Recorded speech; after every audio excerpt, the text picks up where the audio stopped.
তো hello guys, আমরা চলে এসেছি আমাদের গন্তব্যস্থল। তো দেখো, হ্যালো, দেখতে পাচ্ছ এটা কোথায় এসেছি বলো তো? তোমরা নিশ্চয়ই সবাই বুঝতে পারছো কোথায় এসেছি। আর তিলক কেটে নিয়েছি, তো বুঝতেই পারছো তার মানে এসেছি আমরা আজকে মায়াপুরে। তো তিলকটা এরকম হঠাৎ এরকম করে চুলকাতে গেলাম, এখান দিয়ে পুরো কেটে গেল।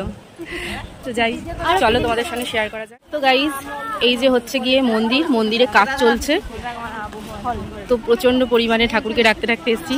শুনেছিলাম ভেতরে নাকি ঢুকতে দিচ্ছে না, প্রবেশ করতে দিচ্ছে না, কিন্তু এখন বাইরে যেহেতু কাজ হচ্ছে ভেতরে ঢোকা যাবে। তবে এখন তো বন্ধ আছে, যখন খুলবে তখন ঢুকবো। এখন বাজে 11টা মতন, আমরা একটু আগেই পৌঁছেছি এখানে। তো চলো তোমাদেরকে মন্দিরটা একটুখানি ঘুরে দেখাই। এখন ভেতরে তো ঢুকবো না, যখন ঢুকবো তোমাদের সঙ্গে শেয়ার করব। আর এখানে ইনি খাচ্ছেন এখন মুসুম্বি লেবু, আমরাও একটা খেলাম, তো ছুলে খাচ্ছি। যেহেতু কাটার জন্য কিছু নিয়ে আসা হয়নি, ছুলেই খাচ্ছি। তেতো লাগছে না? আমার তো কি তেতো লাগছিল, মুখটা পুরো তিতো হয়ে গেছে।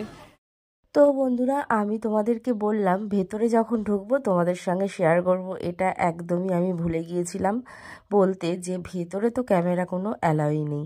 তো যাই হোক, এখন তো ঢুকতেই পারছি না, কখন ঢুকতে পারবো জানি না, সেই হয়তো বিকেল হয়ে যাবে ঢুকতে গেলে। আর তাছাড়া ইসকন মন্দিরটা সেখানে কাজ চলছে 2010 সাল থেকে। তো সেখানে ঢুকতে গেলে এখন লাগছে 50 টাকা করে, সেটা আমরা বিকেলবেলা জানতে পারলাম। এবং সেখানে ঢুকে কোনো দেখারও এখন কিছু নেই, যার কারণে তো গাইস, এই যে দেখতে পাচ্ছ কাজ হচ্ছে এখানে। এই যে